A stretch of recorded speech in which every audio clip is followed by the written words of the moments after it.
பார்ப்போம். இப்படியான illegal activity, இப்படியான ஸ்கேம்கள்ல இருந்து எப்படி நாங்க வந்து எங்கள வந்து பாதுகாத்துக் கொள்ளலாம்? இதுல வந்து முதலாவது விஷயம் வந்து நாங்க பார்க்க போறது, இந்த டூ ஃபேக்டர் ஆதென்டிகேஷன் அதாவது 2FAன்னு சொல்லுவோம் நாங்க ஷார்ட்டா. இத பத்தி தான் பார்க்க போறோம். இந்த டூ ஃபேக்டர் ஆதென்டிகேஷன். நீங்க கூடுதலா இப்ப Facebook, Instagram, WhatsApp, Twitter இதுக்கெல்லாம் யூஸ் பண்ணுவீங்க. அப்படி யூஸ் பண்ணும்போது, உங்களோட செட்டிங்ஸ்க்குள்ள போய் பாருங்க. டூ ஃபேக்டர் ஆதென்டிகேஷன் சொல்லி ஒரு ஆப்ஷன் இருக்கும். அத வந்து நீங்க எனேபிள் பண்ணணும். அப்படி நீங்க அத எனேபிள் பண்ணணும்னா, முதலாவது வந்து உங்கள்ட்ட வந்து ஒரு பாஸ்வேர்ட் ஒண்ணு கேட்கும். என்ன பாஸ்வேர்ட் என்டர் பண்ண சொல்லி. அந்த பாஸ்வேர்ட் என்டர் பண்ணுங்க. அது பிறகு உங்களோட மொபைல் நம்பர் ஒண்ணு கேட்கும். கேட்டு வந்து அத வெரிஃபை பண்ண சொல்லும். அப்படி நீங்க வெரிஃபை பண்ணும்போது, உங்களோட மொபைலுக்கு வந்து ஒரு ஓடிபி நம்பர் ஒண்ணு வரும்.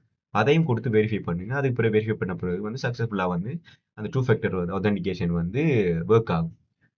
அதுக்கு பிறகு ஏன் இது வந்து இம்பார்ட்டன்ட் பார்த்தீங்கன்னா வந்து, இப்ப எக்ஸாம்பிளுக்கு வந்து யாரும் வந்து உங்களோட பாஸ்வேர்ட்டையோ அல்லது உங்களோட அக்கவுண்ட்ட வந்து ஹேக் பண்ணி திருடினா கூட, உங்களோட இந்த ஓடிபி நம்பர் வந்து இப்ப அவங்க வந்து உங்களோட அக்கவுண்ட், உங்களோட பாஸ்வேர்ட்ட யூஸ் பண்ணி வந்து லாகின் பண்ணதுக்கு ட்ரை பண்றாங்க. அல்லது அவங்களோட டிவைஸ்ல வந்து லாகின் பண்றாங்கன்னா, மொபைல் ஃபோனுக்கு வர அந்த ஓடிபி நம்பர் இல்லாம அவங்களால வந்து லாகின் பண்ண இயலாது. ஸோ, இந்த டூ ஃபேக்டர் ஆதென்டிகேஷன வந்து உங்களோட மொபைல்ல வந்து லாகின் பண்ணி வச்சுக்கொள்ளுங்க. இதுவரைக்கும் சொல்ல. இது வந்து ஒரு முழுக்க வந்து ஒரு ஃப்ரீயான ஒரு விஷயம் தான் இந்த டூ ஃபேக்டர் ஆதென்டிகேஷன். இப்பவே போய் உங்களோட Gmail, Facebook அது மாரி Instagram எல்லாத்துலயும் வந்து இந்த டூ ஃபேக்டர் ஆதென்டிகேஷன வந்து எனேபிள் பண்ணி வச்சுக்கொள்ளுங்க.